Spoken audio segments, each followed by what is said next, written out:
Hey, what's going on, guys? Welcome to the channel. At UFC 287, Israel Adesanya brutally KO'd Alex Pereira in the second round to snatch back his middleweight title.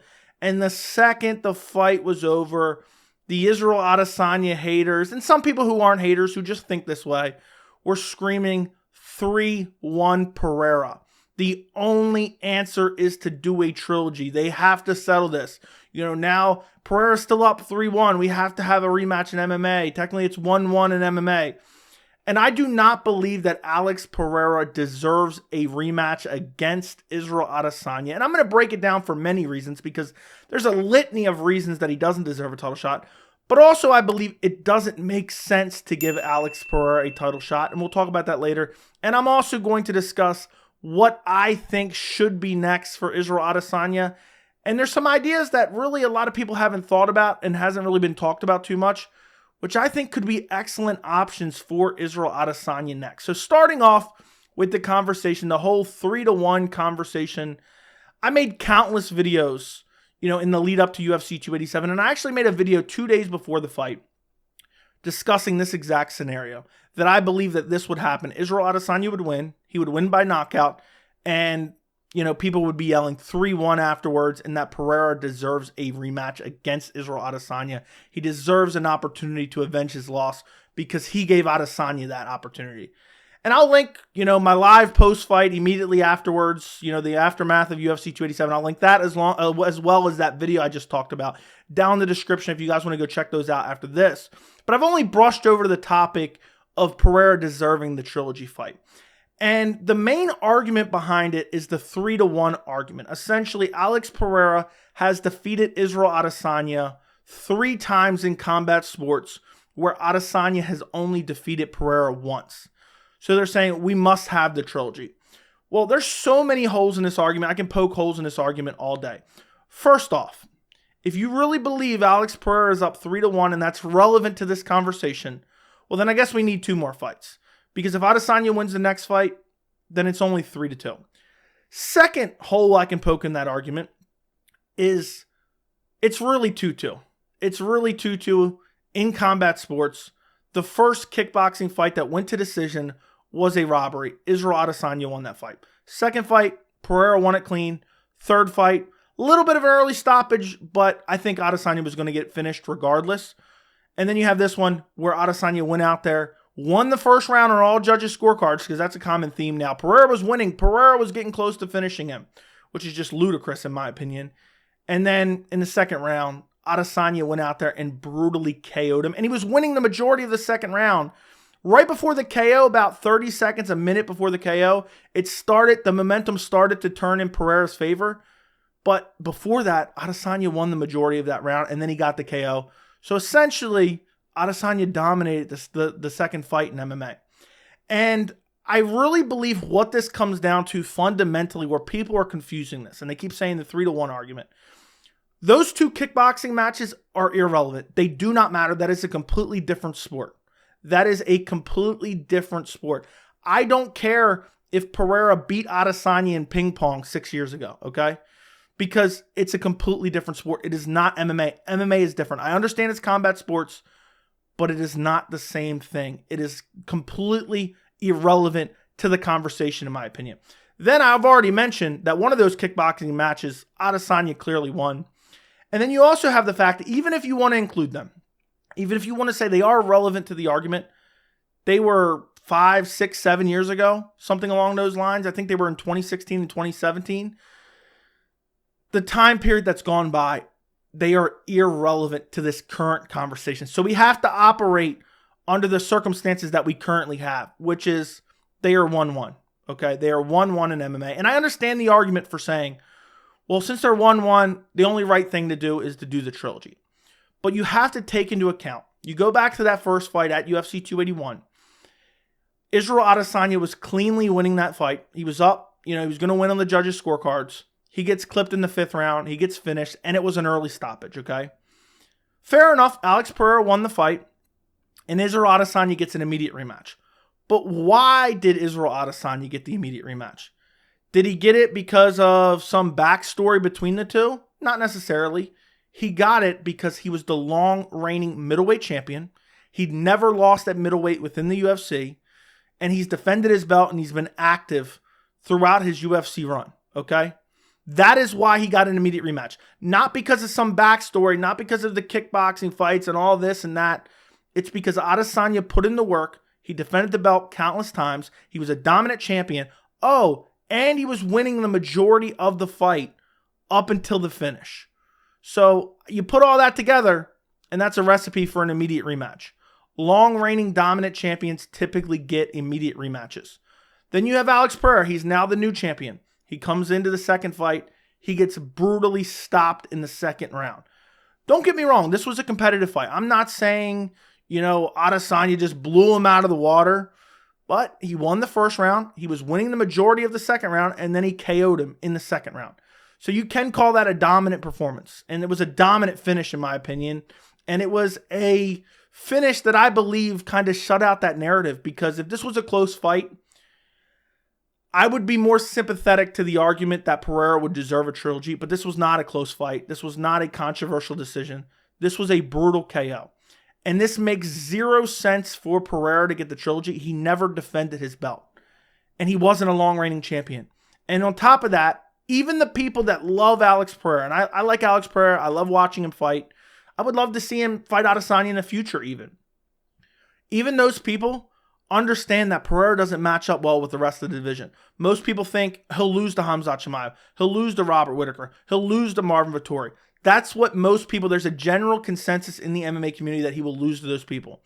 And the only reason that Pereira got a title shot to begin with is because of that backstory. The UFC wanted to sell a pay-per-view, and they had that kickboxing backstory. And Adesanya is super active. He's cleaned out the division. Alex Pereira is the new contender. He fought one ranked guy to get a title shot. One ranked guy, and that guy was Sean Strickland. He had trouble. He barely, that's a bit of an exaggeration. He struggled to defeat Bruno Silva, okay? He lost the first round against Andreas Michailidis. It's not like he has some illustrious MMA resume. It's not like he's been dominant forever and now he became the champ and then he lost the belt. It's not that case. Alex Pereira won the belt and then he lost it in the immediate rematch, and he lost it in devastating fashion. Now, I understand when you look at the division, the most interesting matchup right now in the current middleweight rankings is Alex Pereira. And I necessarily wouldn't mind seeing a trilogy. I just think you need to see some space in between now and then. Because if you book Alex Pereira versus Israel Adesanya again right now, it's not going to be good for Pereira. Pereira is going to get KO'd again. And I understand, I talked about his outlook in the division and that I don't think Pereira matches up well with a lot of the other guys in the middleweight division. I want the UFC to kind of give him a softball matchup, something that is very winnable for him, and then potentially challenge Adesanya in the future. That's what I ideally would like to happen, because I would like to see a third MMA fight eventually. But right now, it does not make sense on any fronts. It doesn't matter about those kickboxing fights. It doesn't matter that he beat him at UFC 281. And if you really want to get technical, and I hate to even say this because I understand wins are wins and losses are losses, you go through all four of those fights between, combat sports fights between Pereira and Adesanya. Adesanya roughly won 85% of all those fights combined. And this is a bit of an exaggeration. Alex Pereira essentially Derek Lewis'd his way through the division and Derek Lewis'd his way to beating Israel Adesanya in the two fights that he actually stopped Adesanya in. He clipped him with a big power punch in a fight that he was losing. That's what happened there. Now, that's a bit of an exaggeration. Pereira is still very highly skilled, but he does not deserve an immediate trilogy fight against Israel Adesanya, and I don't think his coaches should be recommending him for it. I don't think the fans that like Alex Pereira should want him to do it, because if he goes in there against Israel Adesanya, let's say they book it 6 months from now, December this year, whatever it may be, November this year, and he gets KO'd again, Alex Pereira's career is over. Where now you could have him, and my personal preference would be book Alex Pereira in a winnable fight, and if he wins that, let's see where Adesanya is then. But that leaves the question, then what's next for Israel Adesanya? And there's a couple options that I did not think of up until today. And obviously the first option, and I'm going to get to the ones I didn't think of in a minute, but the first option for Israel Adesanya next is Israel Adesanya versus Khamzat Chimaev. And I love this fight. But the problem is Khamzat Chimaev has no ranked wins at middleweight. And, supposedly he's fighting in October. There's been speculation of a Paulo Costa matchup. There's been speculation of a Robert Whittaker matchup. I do think there is a possibility the UFC just says, look, Adesanya's cleaned out the division. Because you look at Adesanya, he beat Alex Pereira, who's ranked number 1. He beat Robert Whittaker twice. He beat Marvin Vettori twice. He beat Jared Cannonier. He beat Paulo Costa. He beat everyone in the top 5, okay? And I understand that we need a new contender, but Khamzat hasn't won a fight within the middleweight rankings. He's coming up from welterweight because he missed weight in that Nate Diaz fight. So I understand the reluctancy, but if it was up to me, I am a guy who enjoys, when fighters who deserve title shots get title shots based on legitimate merit. But in this case, if you gave Khamzat Chimaev a title shot, does he necessarily deserve it? No. But he's not skipping in front of anyone else that deserves it because Adesanya has done his work in the division, established himself as one of the GOATs of MMA. And so I wouldn't mind if they booked this fight. This would be a massive fight. I believe Adesanya versus Chimaev would do over 1 million pay-per-view buys. And I think it's a super compelling grappler versus striker matchup. And, I get it. Khamzat, his best win is Gilbert Burns. That's a whole different level than Israel Adesanya in the middleweight division. But that fight would be super compelling, and I would die to see that matchup. But I don't know if the UFC is necessarily going to do that. I wonder if they're going to want Khamzat to get a win first. But I do think there's a chance they do that. Now, if they don't do that, what else could they do for Israel Adesanya? The other option for Israel Adesanya is a fight that I necessarily don't want to see. And I think it would be horribly one-sided. But that is Israel Adesanya versus Dricus du Plessis. They've already been talking back and forth. Du Plessis has been saying he wants the title shot. I think he's speaking up because he realized everyone in front of him already has lost to Israel Adesanya. But he's number 6 in the rankings. And the way Dricus du Plessis fights, it's going to be a first-round KO for Israel Adesanya. Du Plessis is the worst top 15 ranked fighter I've ever seen in my entire life. Every time he goes out there and fights, he just looks awful. And I know there's a lot of, South African Dricus du Plessis fans that get on me every time I criticize him. The striking's horrible and sloppy. The grappling isn't that great. The stamina isn't that great.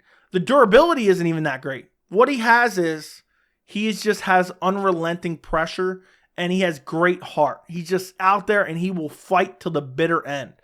But he fought Derek Brunson in his last fight. And while he did get a stoppage win, he almost lost that fight. And Derek Brunson needs to retire, and I believe he did retire. Then you have the Darren Till fight. Darren Till's a garbage can, always was. Overrated as hell. Almost lost to Darren Till. He won ultimately. But seriously, Dricus has gotten a gifted path up the middleweight rankings. And I think a fight versus Israel Adesanya would be an absolute slaughter. I think Adesanya brutally KOs him in the first round. Dricus is a horrible fighter. He's a sloppy striker. He leaves his chin wide open. Against Brad Tavares, he was rushing in with his stance squared up and his chin up in the air, throwing the sloppiest combinations I've ever seen in my life. Adesanya would pluck him right on the chin in the first round and KO him. But I do think there is a possibility of this fight just because Adesanya likes to stay active.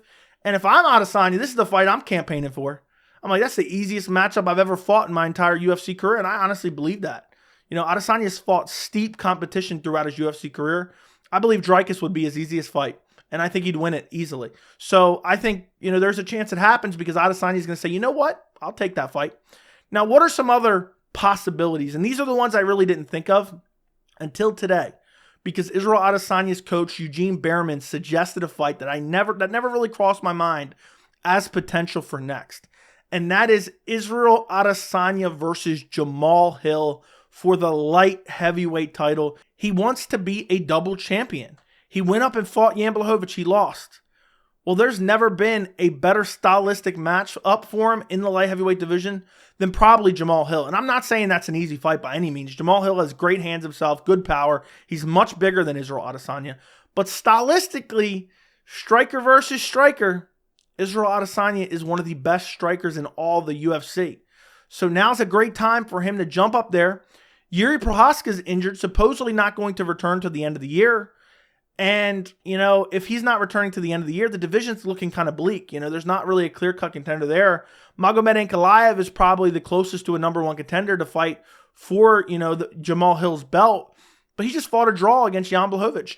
Jan Blachowicz obviously just fought a draw against him. Alexander Rakic is coming off an injury. There's not really a clear-cut contender. If Adesanya pushes the UFC, they may give him a second shot to become double champion and fight Jamal Hill. And even if it's not that, let's say for some reason Yuri's coming back quicker than expected, and let's say Jamal Hill and Yuri fight this summer, which has been speculated upon. We don't really know, though. And let's say Yuri Prochazka wins. I mean, I am salivating at the potential fight of Israel Adesanya versus Yuri Prochazka for the light heavyweight title. That is a fight I want to see badly. Do you know how incredible that would be? Yuri's wild man fighting style versus Israel Adesanya's footwork and calculated, accurate striking. That would be an incredible matchup. And I think that's a possibility as well. But I think that's pretty unlikely considering I think Yuri's going to be out for a while. I don't know if he's going to come back. And even if he does come back in this summer and fight Jamal Hill, who knows how long he's going to be out after that. But that's a possibility as well. Ultimately, what do I think will happen? I think Adesanya may take some time off. They may give Khamzat Chimaev a fight in the meantime, whether it be Paulo Costa, Dricus du Plessis. And then if he wins that fight, they give Khamzat Chimaev a title fight towards the end of the year or early next year. And Adesanya just takes off for a bit. He's been active throughout his entire career. It wouldn't be surprising if he said, you know what, I want to take some time off. I don't want to be super active this year. I already fought once this year against a killer in Alex Pereira. Took a lot of leg kicks in that fight. I'm going to take the rest of the year off. Give me Khamzat Chimaev in January or February. I think that's probably what most likely happens. If I had to guess, I think in some way or another, whether it's he gets a fight in the meantime and Adesanya kind of waits till the end of the year, early next year, or they just book it right away and we get it maybe this summer or this fall, I think we will see Israel Adesanya versus Khamzat Chimaev. That is a massive fight that's going to sell within the UFC. It's probably going to do over 1 million pay-per-view buys. The UFC is going to be hard-pressed to pass that up. And Israel Adesanya, he probably realizes that's a massive fight. He gets pay-per-view points. He's going to want that fight too. And stylistically, it's not a bad matchup for Israel Adesanya, even though I know a lot of people are going to act like Khamzat Chimaev is the guy to beat him. It's not going to be, most likely not going to happen. It's possible. But Israel Adesanya has excellent takedown defense, so that remains to be seen. But let me know what you guys think about all this down in the comments. Do you think Alex Pereira deserves the Trilogy fight? If not, who do you want to see Israel Adesanya defend his middleweight title against next? Thank you guys so much for watching. Don't forget to subscribe to the channel, and I will see you in the next video.